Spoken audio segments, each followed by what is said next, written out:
জয় রাধে, জয় শ্রীকৃষ্ণ। নমস্কার বন্ধুরা, অ্যাস্ট্রোকথা চ্যানেলের পক্ষ থেকে সবাইকে স্বাগত, ওয়েলকাম করছি। আশা করি আপনারা সবাই ভালো আছেন, আমিও ভালো আছি। সামনেই বন্ধুরা রাধা অষ্টমী, তাই আজকে আমি আপনাদের সঙ্গে একটু রাধা অষ্টমী সম্পর্কে কয়েকটা কথা বলবো। চলে এসেছি আমি এখন দুপুরবেলা পুজো দিতে আমার ঠাকুর মন্দিরে। বাড়ির গাছে যতটুকু ফুল হয়েছিল আজ ততটুকু ফুলেরই পুজো দেব। আজকে যদিও রাধা অষ্টমী নয়, রাধা অষ্টমীর দিন আমি সুন্দর করে পুজোটা দেব, কিন্তু আজ রাধা অষ্টমীতে কি কি লাগবে সেই কথাগুলো আপনাদের সঙ্গে শেয়ার করব। তো বন্ধুরা, রাধা অষ্টমীতে সর্বপ্রথম লাগবে একটা রাধাকৃষ্ণের ছবি। এরকম রাধাকৃষ্ণের ছবি লাগবে। যদি গোমাতা থাকে আপনাদের কাছে তাহলে গোমাতাকেও রাখবেন বা ফটোতে রাখতে পারেন। বন্ধুরা, রাধা আর কৃষ্ণ দুজনেই কিন্তু এক আত্মা, একই প্রকৃতপক্ষে, কিন্তু লীলা করবার জন্য এই ধরাধামে তারা দুই সত্তায় জন্মগ্রহণ করেছিলেন। রাধাষ্টমী এবং জন্মাষ্টমী একই মাসে হয়, ভাদ্র মাসে, একই তিথি শুক্লপক্ষে, কিন্তু রাধা আগে জন্মগ্রহণ করেছিলেন এবং কৃষ্ণ পরে। কিন্তু ধরাধামে জন্মাষ্টমী আগে হয় এবং রাধাষ্টমী পরে হয়। তো বন্ধুরা, আমরা যারা শাস্ত্র প্রতিদিন পড়ি তারা জানি এই পৌরাণিক কাহিনীগুলো।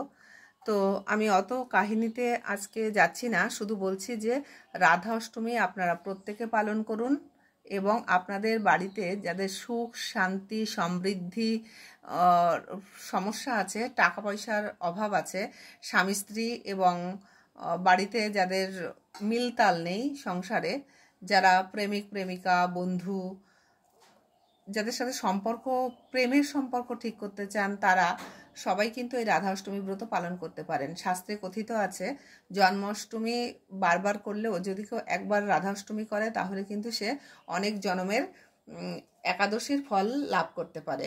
আর রাধা অষ্টমী হচ্ছে রাধাকে কৃষ্ণকেও যদি বারবার, কৃষ্ণ যতবার ডাকা হোক না কেন, কৃষ্ণ বারবার ডাকে একবার সাড়া দেয় এবং রাধাকে একবার ডাকলেই একবার সাড়া দেয়। তাই আর শ্রীকৃষ্ণ বলেছেন রাধাকে যে ডাকবে তাকে সব থেকে বেশি শ্রীকৃষ্ণ ভালোবাসবেন বা স্নেহ করবেন। তো রাধা হচ্ছে শ্রীকৃষ্ণের প্রিয়তমা, রাধা হচ্ছে শ্রীকৃষ্ণের হৃদয়। রাধা বিনা শ্রীকৃষ্ণ কোনো অস্তিত্ব নেই।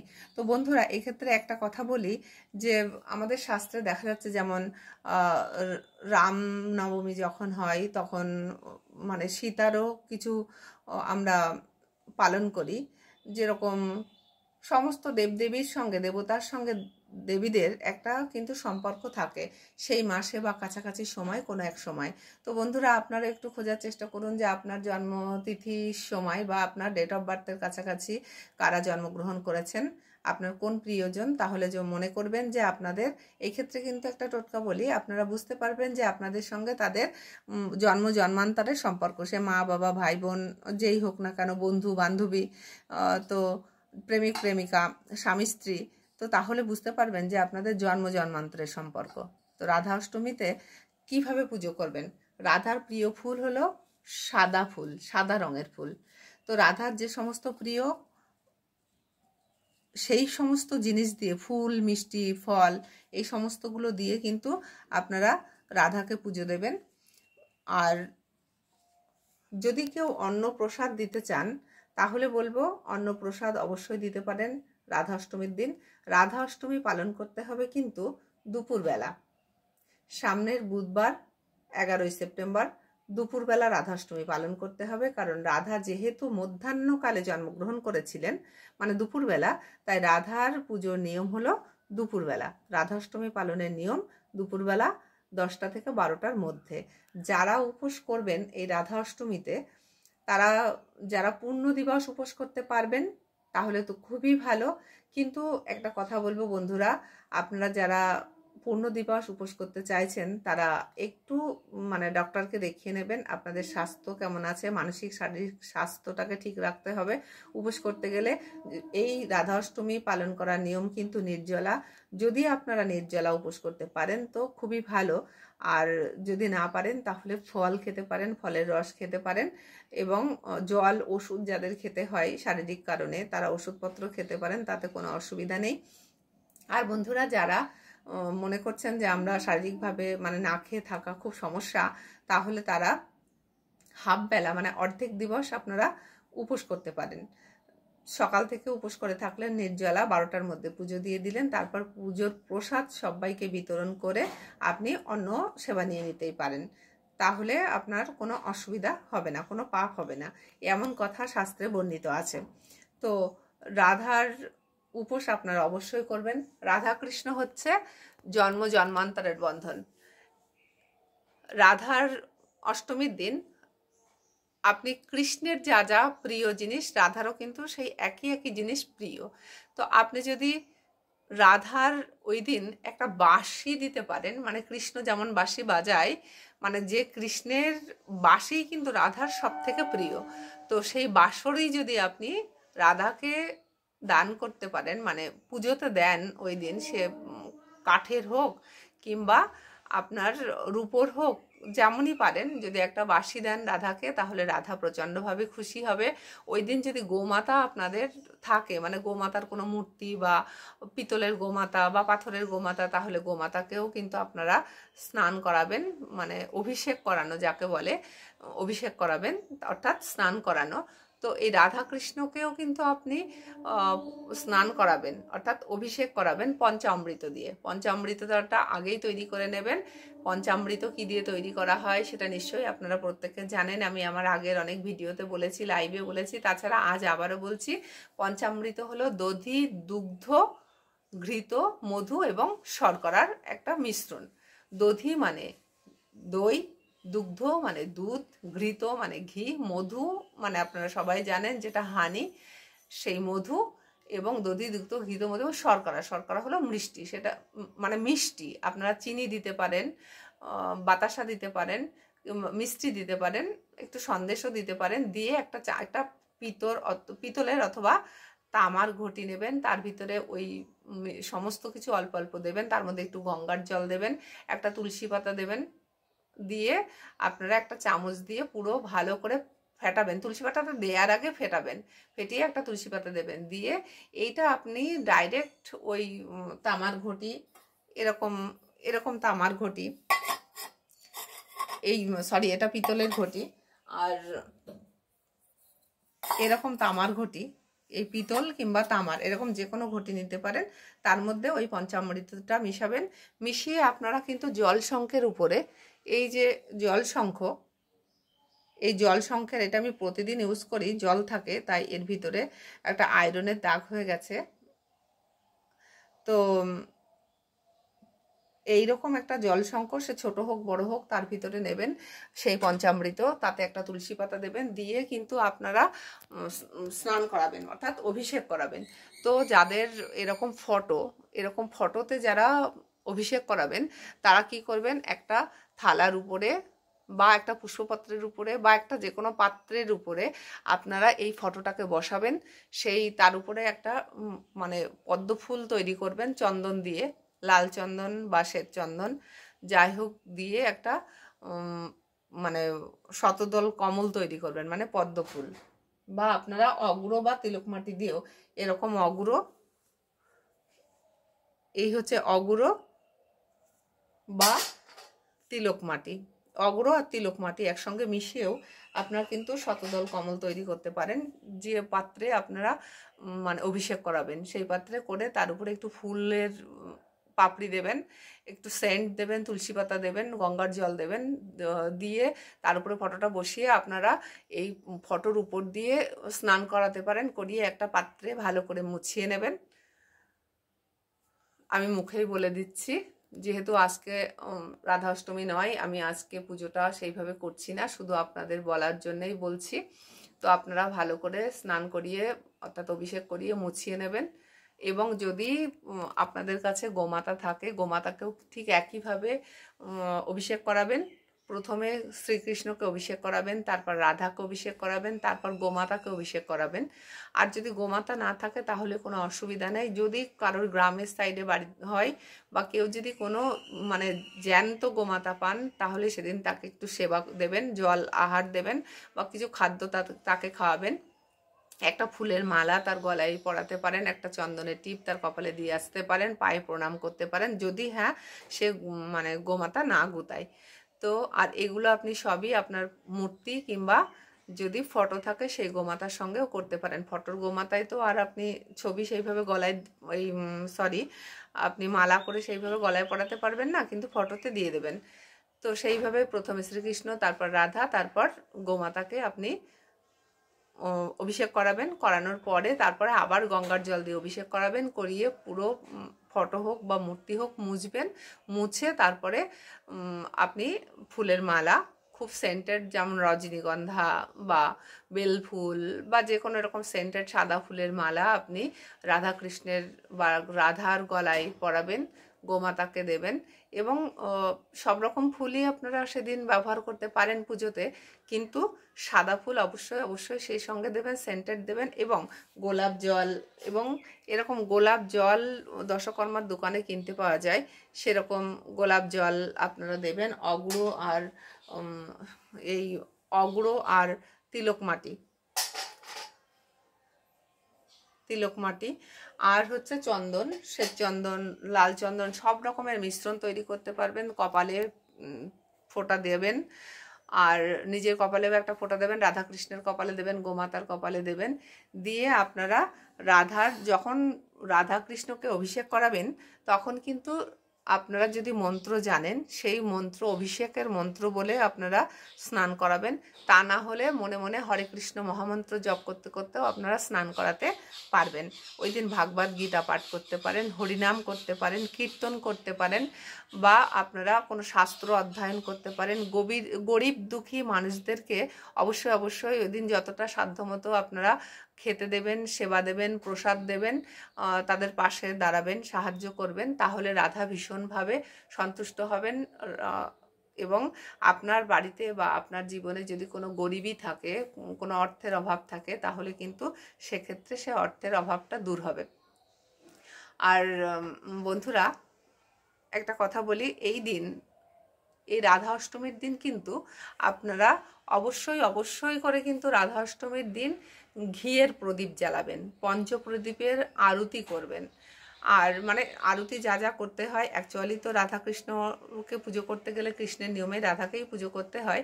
তো 5টা জিনিস মিনিমাম তো দিয়ে, 5টা অথবা 7টা এরকম জিনিস দিয়ে পুজো করতে হয়। তো আপনারা প্রথমে দেখাতে হয় ধূপ, তারপরে দেখাতে হয় প্রদীপ, তারপরে দেখাতে হয় জলশঙ্খ মানে আরতি করার সময়, তারপরে দেখাতে হয় রুমাল বা একটা কাপড় দিয়ে, শুদ্ধ কাপড় দিয়ে আরতি করতে হয়। তারপরে আপনার কাছে যদি ময়ূর পাখা থাকে সেটার আরতি করতে পারেন, আপনার কাছে যদি চামর থাকে তার আরতি করতে পারেন, আপনার কাছে যদি আপনি ধুনো ধরান তাহলে তার কর্পূরের আরতি অবশ্যই করবেন, আর পঞ্চপ্রদীপের আরতি কিন্তু আপনারা অবশ্যই করবেন। এইভাবে 7টা জিনিস যদি পরিপূর্ণ হয়ে যায় তাহলে তো খুবই ভালো। না হলে আপনারা যে কোনো 5টার আরতি অবশ্যই অবশ্যই করবেন। করে রাধাকৃষ্ণর কাছে প্রার্থনা করবেন, আপনার মনোবাঞ্ছা বলবেন। আপনারা যারা মানে প্রেমের জন্যে কাঙাল, তারা প্রেমের জন্যে ভগবানের কাছে, রাধার কাছে বিশেষ করে প্রার্থনা করবেন যে রাধা আপনার মনোবাঞ্ছা পূর্ণ করে দেবে, আপনাদের সম্পর্ক মধুর হবে এবং সম্পর্ক ভেঙে যাওয়া সম্পর্ক জোড়া লাগবে। আর বন্ধুরা, অর্থনৈতিক দিক দিয়েও আপনারা খুবই স্বাবলম্বী হয়ে যাবেন ওই দিন যদি দান ধ্যান পূর্ণ করেন। কারণ কৃষ্ণকে আমাদের অনেকবার ডাকতে হয়, অনেকবার ডাকার পরে গিয়ে কৃষ্ণ সাড়া দেয়। কথায় আছে, কৃষ্ণ প্রথমে দুঃখ দেয়, তারপরে যদি কৃষ্ণের স্বাদ কেউ না ছাড়ে, তারপরে গিয়ে কৃষ্ণ তার সঙ্গে সঙ্গ দেয় বন্ধুর মতো বা অভিভাবকের মতো। কিন্তু রাধা অত পরীক্ষা টরীক্ষা করেন না। রাধাকে যদি একবার মন দিয়ে ঠিক করে ডাকা হয় তাহলে রাধা কথা শোনে। আর রাধাকে একবার ডাকলেই কৃষ্ণ খুব খুশি হন। তো কৃষ্ণ হলেন স্বয়ং প্রভু। ভগবান যদি খুশি হয় তাহলে আমরাও খুশি হব, মানে তার খুশিতে তার আশীর্বাদ আমরা অবশ্যই অবশ্যই পাবো। তো বন্ধুরা, এইভাবে রাধাষ্টমীর দিন রাধাষ্টমী পালন করুন। আর রাধাষ্টমীর দিন আরও আপনি তুলসী দেবীকে, মানে তুলসী মন্দির যদি বাড়িতে থাকে সেখানেও কিন্তু অবশ্যই অবশ্যই একটু ধূপ ধরাবেন, প্রদীপ দেখাবেন এবং তুলসী মাতাকে স্নান তো অবশ্যই করাবেন। তুলসী দেবীকে সেদিন একটু সাজাবেন সুন্দর করে। আর একটা টবে যদি তুলসী থাকে তাহলে আপনি রাধার সামনে নিয়ে এসে তাকে কিন্তু সিঙ্গার করিয়ে রাখতে পারেন। তুলসীর টবকে অনেক সুন্দরভাবে সাজানো যায়। রাধাকে অবশ্যই অবশ্যই সিঙ্গার করাবেন, মানে খুব সুন্দর করে সাজাবেন যদি মূর্তি থাকে তাহলে। আর রাধাকে যেমনভাবে সাজাবেন, যারা স্ত্রী আছেন অর্থাৎ এওতি, যারা বিবাহিত বা বিবাহিত না মেয়েরা, সেইভাবে সুন্দর করে সাজবেন। রাধা শব্দের মানে কিন্তু আনন্দ, আনন্দ, সুখ, সমৃদ্ধি, সম্পত্তি, সম্পদ। তো রাধা মানেই আনন্দ। রাধা শব্দ যতবার উচ্চারণ করবেন ততবার কিন্তু আপনি প্রেমময় হয়ে যাবেন এবং আপনার আনন্দ, অন্তর থেকে আনন্দ সৃষ্টি হবে। এবং যতবার আপনি রাধা রাখবেন ততবারই কৃষ্ণ খুশি হবে। অনেকে প্রশ্ন করেন যে রাধার কি তুলসী পাতা দেয়া যায়, তুলসী পত্র? তো বলবো যে তুলসী পত্র রাধাকে দেয়া যায়, কিন্তু সেটা রাধার হাতে। মানে রাম ভট্টের বইতে আছে যে কৃষ্ণের চরণে তুলসী দিতে হয় রাধার হাতে।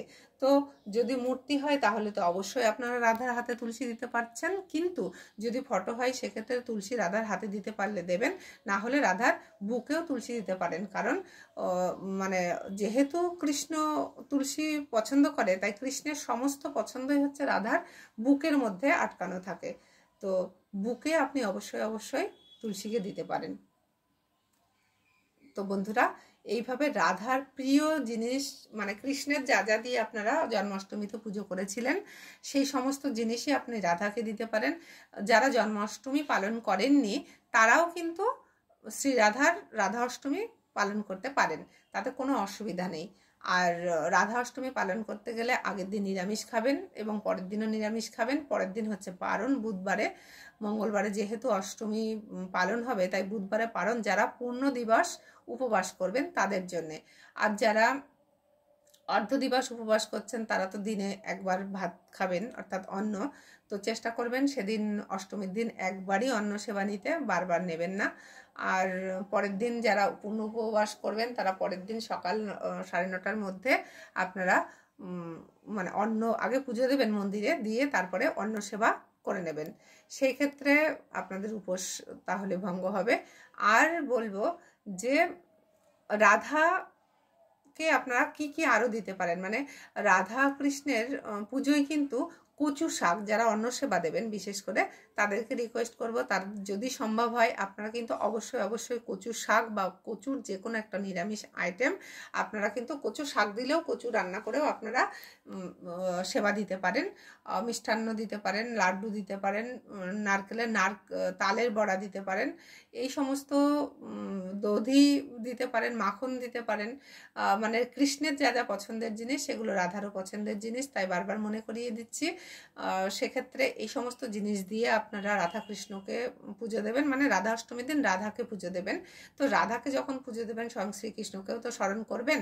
তো সেই হিসেবে সমস্ত জিনিসগুলোই আপনারা দেবেন। রাধাকে কুমকুম দেবেন, সিঙ্গারে মানে হাতের, গলার, কানের, এই সমস্ত জিনিস দেবেন। লাল ওড়না দেবেন রাধাকে।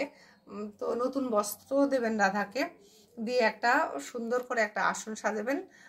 সেক্ষেত্রে রাধার হলুদ রঙের আসনের, মানে যে আসনের উপরে যে কভারটা আপনি দেবেন সেক্ষেত্রে হলুদ রঙের দিতে পারেন বা সাদাও দিতে পারেন।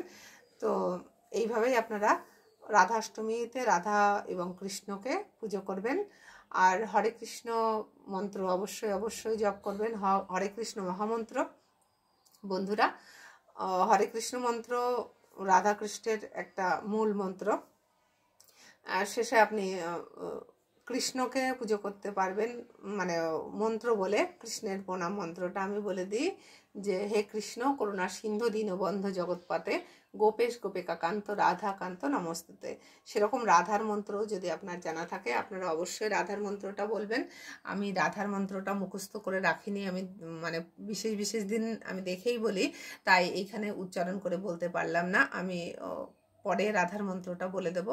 আর আপনারা যারা জানেন সেটা রাধার মন্ত্র বলেই আপনারা রাধাকে পুজো করবেন। আর যারা মন্ত্র একদমই জানেন না তারা মনে মনে সবসময় হরে কৃষ্ণ নাম করবেন। তো বন্ধুরা, এই ছিল রাধা অষ্টমীর আজকের ভিডিও। আপনাদের কেমন লাগছে রাধা অষ্টমীর মানে ভিডিওটা? বিশেষ কিছু আড়ম্বর করে আমি করতে পারিনি। আমি আগেও আপনাদের বলেছি আমি অত ভালো সুন্দর এডিটিং এটা ওটা করতে পারি না। তো সেই জন্যে আজ আমি আমার ঠাকুর ঘরেই রাধাকৃষ্ণের ছবিতেই ওই ভিডিওটা করলাম। আপনাদের কেমন লাগে বলবেন। যদি ভালো লাগে তাহলে অ্যাস্ট্রোকথা চ্যানেলের সঙ্গে থাকবেন, আমাকে সাপোর্ট করবেন, আর একটা লাইক শেয়ার এবং সাবস্ক্রাইব অবশ্যই করবেন। আপনার পরিচিতের মধ্যে শেয়ার করবেন। যদি কারোর কাজে লাগতে পারি তাহলে আমি নিজেকে ধন্য মনে করব। আর স্বয়ং শ্রীকৃষ্ণের আশীর্বাদ ধন্য হন আপনারা। সবাই রাধাষ্টমী পালন করুন। আর রাধাষ্টমী পালন করলে কিন্তু অনেক শত সহস্র জন্মের একাদশীর ব্রতের পালনেরও মানে পূর্ণতা মেলে, অনেক পুণ্য মেলে রাধাষ্টমী করলে। অশ্বমেধ যজ্ঞের ফল লাভ হয়। তো আপনারা যদি জীবনে কোনো পাপ করে থাকেন সেই পাপ থেকেও কিন্তু আপনারা মুক্তি পাবেন। যত রকমই পাপ, যত ভয়ঙ্কর পাপই আপনি করে থাকেন না কেন, দেখুন আপনি কি কাজ করছেন বন্ধুরা সেটা আপনি জানেন, আর কেউ কিন্তু জানে না। তো নিজের আত্মার কাছে যদি এরকম মনে হয় আপনি কোনো পাপ কর্ম করেছেন তাহলেও রাধা অষ্টমী পালন করুন।